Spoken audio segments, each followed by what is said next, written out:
Welcome to T-Faithfuls TV. Tadzoka nedzimwe nhau dziri kupisa dziri kutenderera pasocial media. ZANU-PF idhiti Varakashi yokonzeresa yopisa imba yaThomas Mapfumo iri kudombosha vaidedzera kuti wakaramba kupusiswa nesu, saka manje takuipisa imba yako.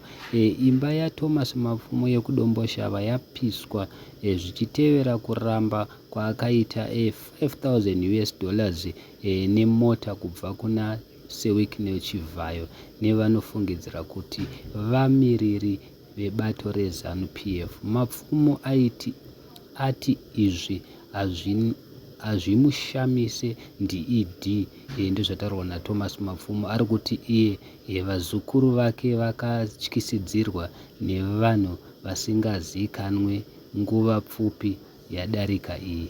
And then dzimba idzi dzikabva dzapiswa.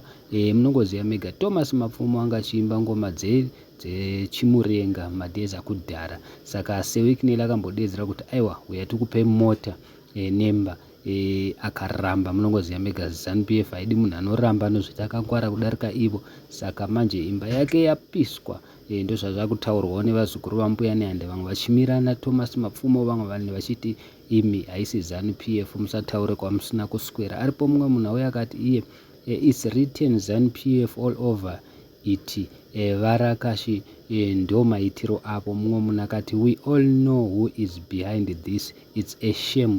Inga zvakaoma. Mumwe munhu akauya akati if it's political still fighting Mapfumo nanhasi, ZANU-PF idhimoni chairo. Mumwe munhu akati hondo yatanga kuZimbabwe ndo matangiro azvo. Mumwe munhu akati iye Zimbabwe igehena pacharo. Mumwe munhu akati vanhu vatema ngoma yaThomas Mapfumo. Mumwe munhu akati ZANU-PF at it again. Mumwe munhu akati zvine nharo. Mumwe munhu akauya akati hapana ari safe muZimbabwe, even vacho vari kushayisa vamwe hope havasi safe. Mumwe munhu akati unenge waswera zvakanaka pobva pangoita munhu anoti hurumende iri kugona basa. Mumwe munhu uya akati I am not a prophet but I know what happened. Mumwe munhu akati this gotta be ZANU-PF, no way I thought I am a fan of ZANU-PF.